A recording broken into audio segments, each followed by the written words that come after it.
Which is best, the new Volkswagen Golf R or the new Audi S3? Well, in this video, we're going to find out. I'm going to talk you through their exterior design, show you their interiors, compare their practicality, try out their tech, take them for a hoon around our track, and of course, launch them to see which is quickest from 0 to 60 miles an hour. It's going to be wunderbar! Yeah. Buying a new car? Then head to CarWow and my team will help you find your next car at a fair price. CarWow, your one-stop car buying comparison site. Let's start off this comparison by comparing the cars' prices, and this is going to surprise you. You see, in the first time in history, I think, the Audi S3 is actually less expensive than the Golf R. It starts at just under £38,000, whereas this Golf starts at just over £39,000. That's based on list price though.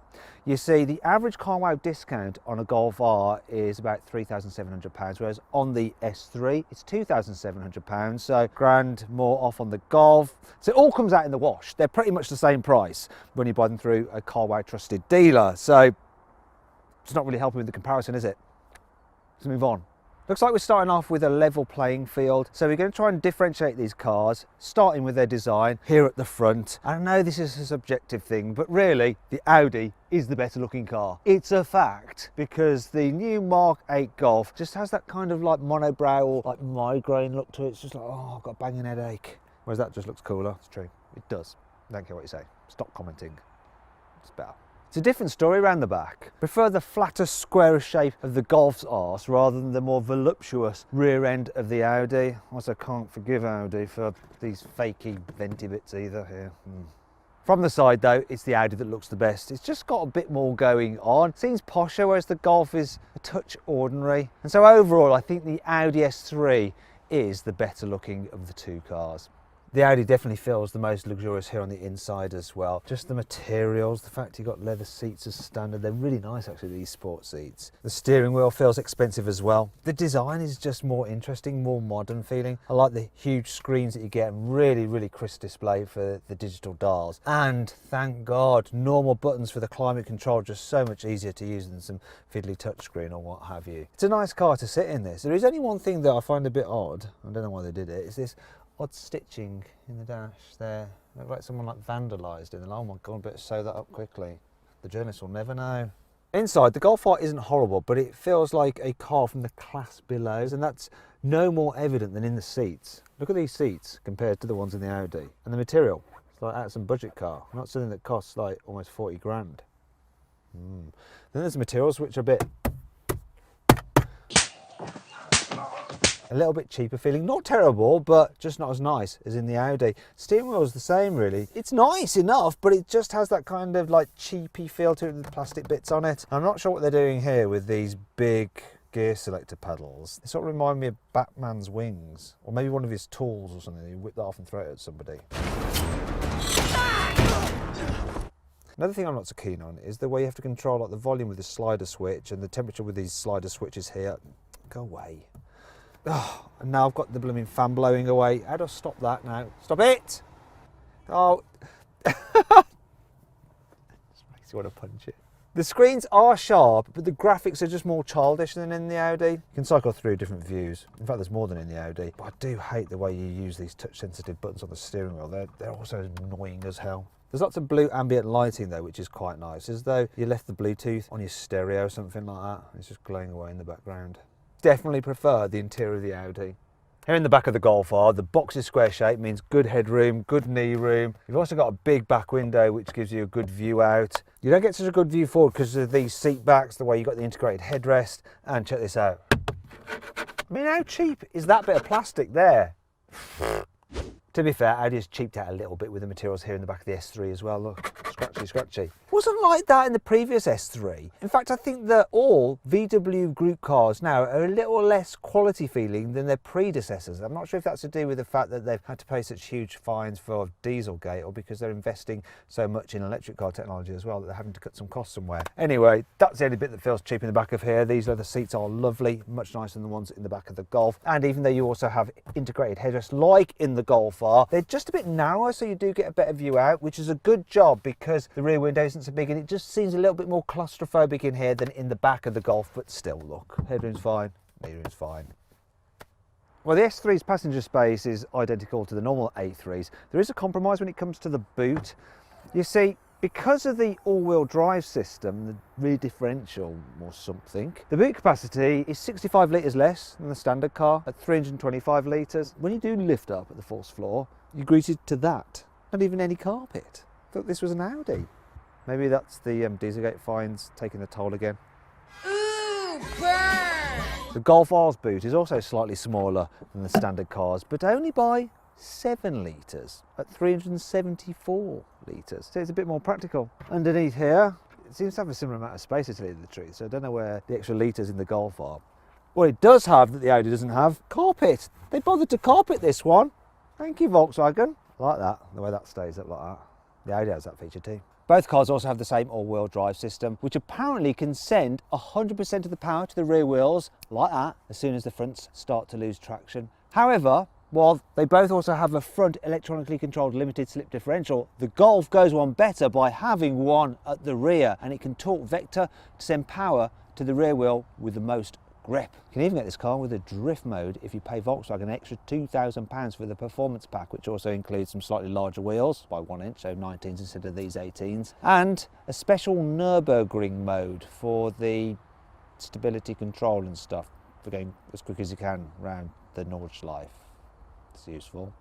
The Audi is also a little bit lacking in the old brakes department. You see, it has 340mm discs, whereas the Golf has 370mm front discs. So this caliper there, it's only got one piston in it, when the Golf has 2. Though I'm not sure that's going to affect the braking performance when I do the brake test in a bit, because don't forget this car has larger wheels with a slightly larger contact patch because of its bigger tyres. Now let's talk about engines, because once again it's the same but ever so slightly different. So to get into the bonnet of the Golf, you have to use your own muscle power to lift the bonnet up. Right, with the Audi, look at this, much posher. You've got gas stroke, and look, red bits on the engine cover, wonderful. But it doesn't really matter when you realise they both have 2 litre capacity, 4-cylinder, single turbo each, but this engine puts out 310 horsepower and 400 newton meters of torque, whereas this one puts out 320 horsepower and 420 newton meters of torque. In terms of weight, 1,551 kilograms, 1,575 kilograms. How will that affect their acceleration? Well, we're going to find out, because I'm going to launch them. I'm going to launch the Audi. What are you going to do? That's a weird gear change. What do we get? 0 to 60 in 4.5 seconds. It's not too bad. All right, now I'm going to compare the braking performance from 70 miles an hour. I'm going to do a full emergency stop. Here we go. Whew, pressed so hard it actually hurt the soles of my feet. Let's see what we did. It stopped in just 43 meters. That's really good. Okay, let's see what this Audi S3 is like to drive. I've got it in sports mode and I'm changing gears myself, though if I rev it, I'm in manual mode. Should it? No, it should just ba off the red line, but it won't let me, it automatically changes up. You can't hit the limiter and take full control. Gear shifts are pretty rapid though, down or up. And this car feels really sure-footed, so you can drive this thing extremely quickly. S3s of old always had like a slightly wooden, inert feeling to them, a bit boring, you didn't feel much from them. Whereas this is much better, and it doesn't half grip and hook up. It is impressive how this thing handles. They've got it well sorted. Any idiot can drive this car quickly, but it doesn't mean it's not fun. And the engine is strong. Yeah, if you're just cruising around, it can give decent economy. The long-term economy on this car is like 33 miles per gallon. That's all right, that is. Now I've had the car in sports mode, so it adds weight to the steering, sharpens the throttle response, makes the gearbox a little bit more kind of racy. I can put it into comfort mode, which slackens things off. What this car doesn't have though is adaptive dampers. So you can only have adaptive dampers on the S3 if you go for the range-topping 4-sprung model, then it's £44,000. To be fair, the suspension is fairly decent in this. Yes, it's lower and stiffer than a normal A3, so it's not as comfy. But for a sporty edge car, it's not horrendous. You know, you hit a pothole or something like that around town, you will get a bit of a jolt. Over speed humps it's fine, and over imperfections it's not too fidgety. And the steering, it's got that good balance between lightness and heft when you're going quicker. It's a very well sorted car. It's less in your face as a hot hatch, and the ambience of the cabin and general comfort that you get from it in terms of the soundproofing just makes you forget that it's actually a performance car until, of course, you put your foot down and then off you go. It is an impressive package, this. A lot of motoring journalists will go, it's a boring hot hatch, you know, it's only good in a straight line. Do you know what? Audi knows what it's doing, and it knows the kind of audience that this car has. People who want to be sat in something that feels premium, that's comfortable, that has the right badge on the grille. Yeah, when you want to, you plant your right foot and it gives you all the performance you need legally.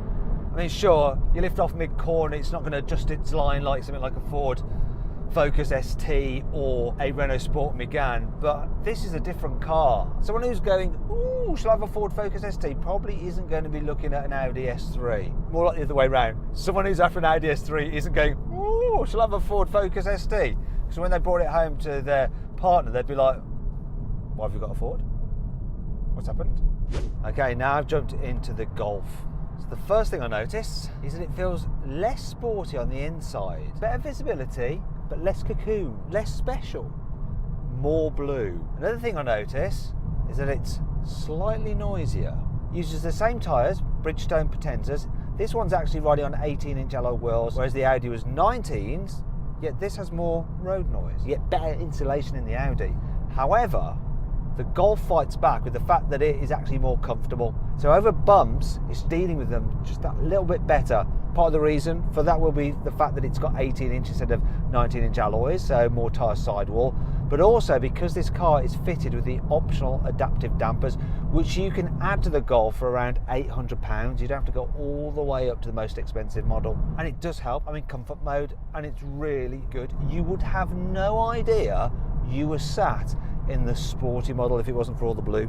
So for cruising around, impressive. Gearbox, that's quite relaxed. Only occasionally does it sometimes clunk, but it's the same gearbox that you get in the Audi, so that'll do the same thing anyway. As for the economy, getting like 27 miles per gallon, which is less than the Audi, even though it should be about the same because basically the same engine. So I'm going to put it into sports mode. I'm going to press the R button on the steering wheel, go to R. We're in R.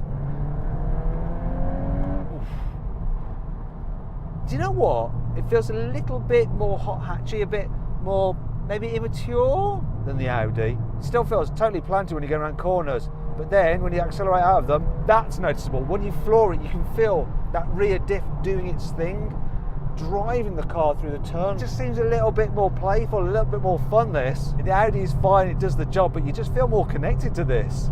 Audi is supposed to be the premium sporting brand, but I'm telling you, I prefer this Golf R.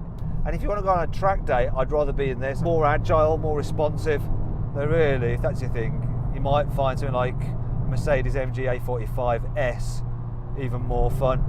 Although unfortunately, even more expensive. In fact, if you want to see my full in-depth video review of that car, put a link there, click on that, you can go watch that video. It's even better than the last one. I quite like the last Golf R. Still had like a slightly neutral edge to it, but this one just feels more crazy. We got the dynamics more aggressive this time, Mr. Watson. I hope you're enjoying the Golf R that we have created for all the motoring journalists and the engineers together. It is the car we wanted. Anyway, let's launch it. Now, like with the Audi, to launch the Golf R, you need to have the stability in sports mode, especially in timing gear, all ready to go. I'm ready to go. Launch time. 4.5 to beat. That hooked up better than the Audi and changed gear better. Oh my God!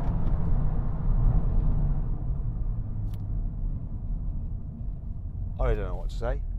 4.05 seconds to 60. That is incredible. That is utterly nuts. We destroyed the Audi there. Well, the Audi was sort of struggling for traction and short shifting. This just hooked and just revved out. Wow. Let's see what it's like at braking. Finally then, do a brake test. Once again from 70 miles an hour. Let's see if the Golf can beat the S3 here as well. Right, stop that. What did it do it in? I can't see. 45 metres. Almost. So the Golf goes better, the Audi stops better.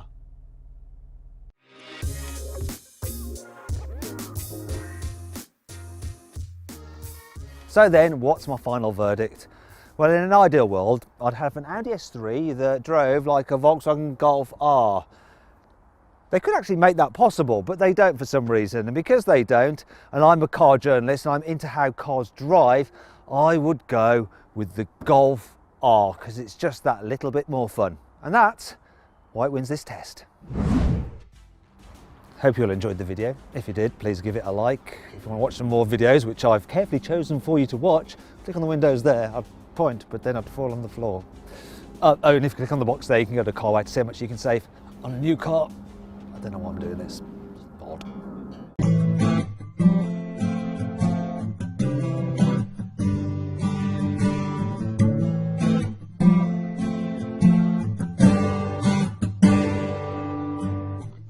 Though at the first sight, I never believed.